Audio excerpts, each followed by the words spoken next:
Woohoo! Welcome back. Tonight we're going to be working on a second example of looking at the graph of a rational expression. In this case, one that's slightly more exciting, more complicated than the first one. This one is x plus 1 all over x minus 3.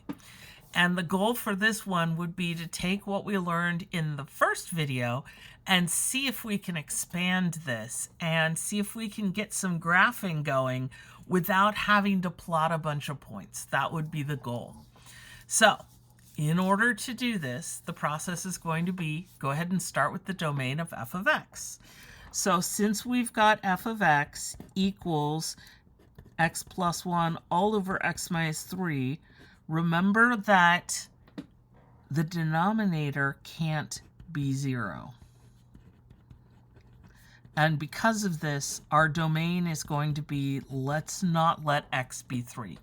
Because if you plug in 3, you get 3 minus 3, which is 0, right? So our domain is x is not equal to 3, and that's going to give us our vertical asymptote. That's the one that goes up and down. In this case, there's just one at x equals 3. Now, the next one, as you recall, in the first video, we talked about the vertical asymptote, but there was also a horizontal asymptote. That comes out of the range. That comes out of the y values. And the range is frequently kind of difficult to look at, so there are a couple of different approaches, and you could choose either one. They both work in this case.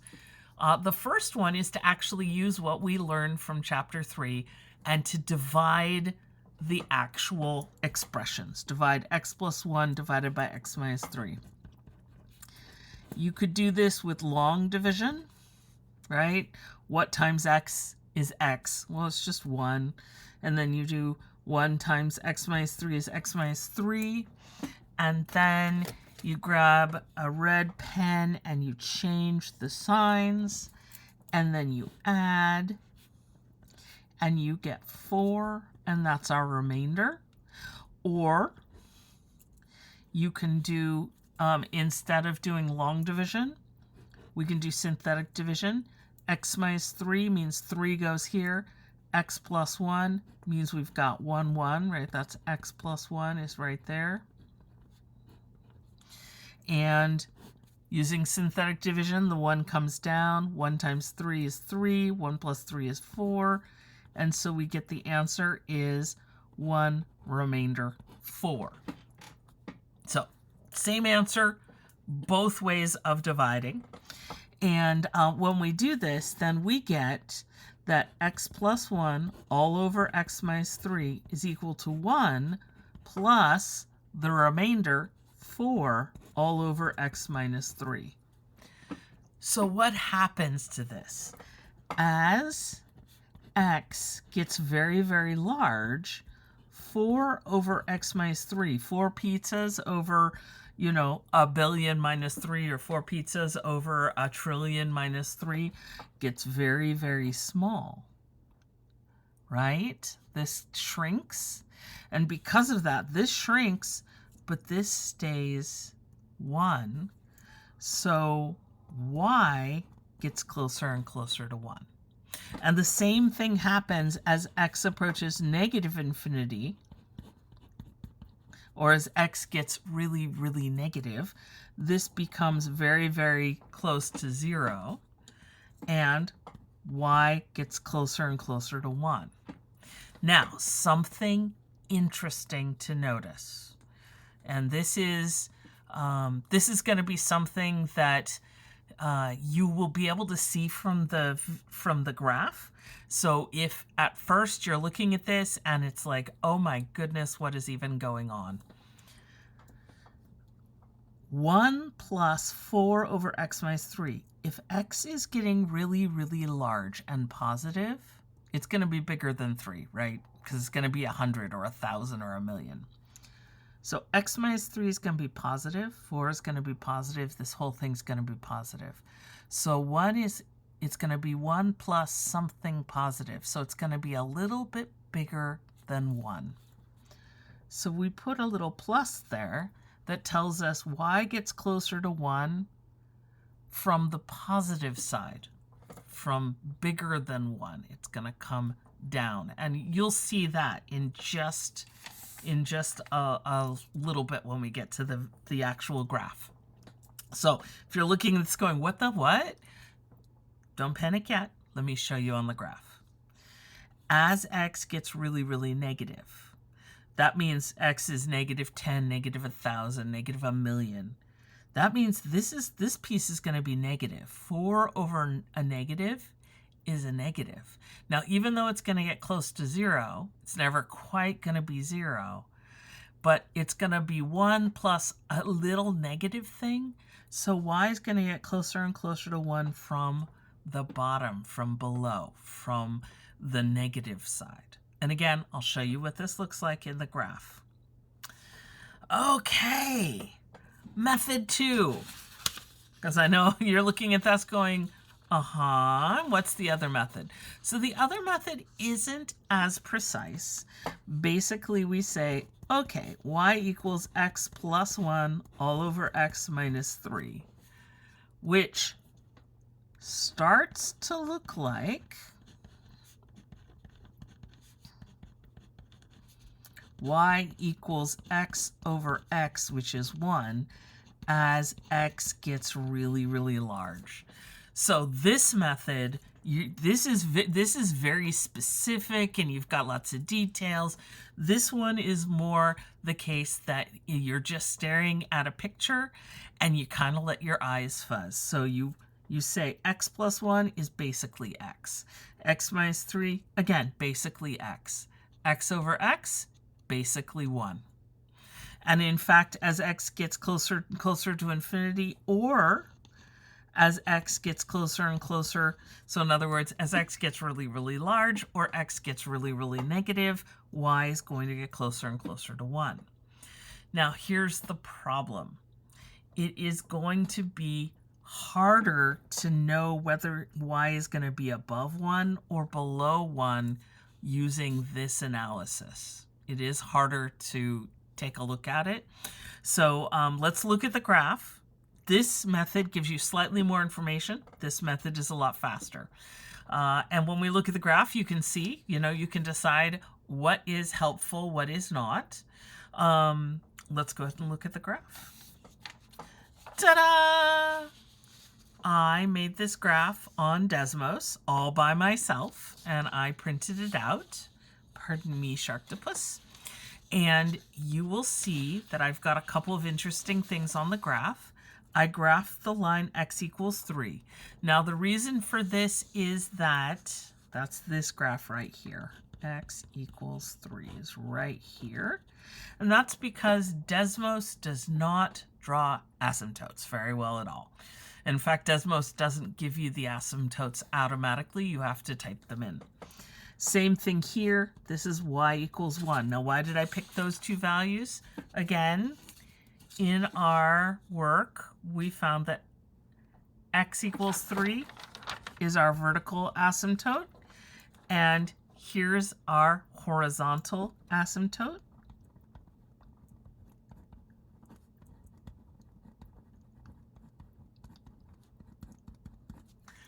Is y equals 1.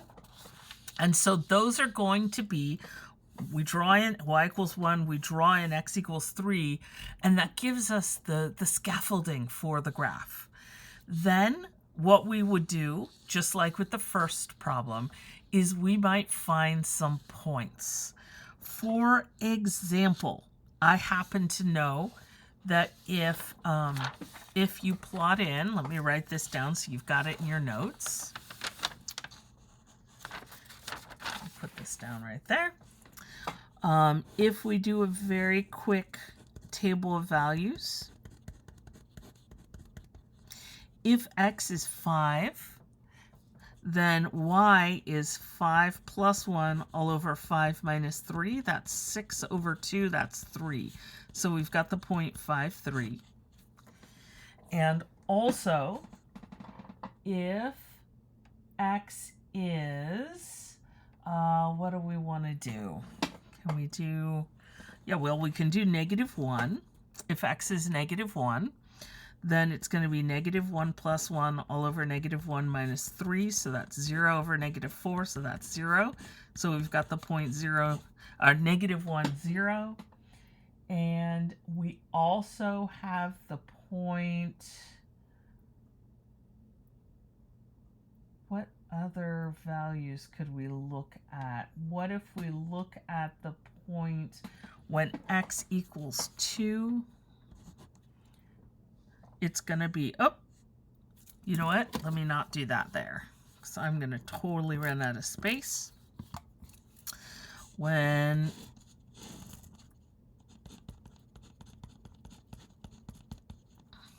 x is 2, you're going to get 2 plus 1 all over 2 minus 3.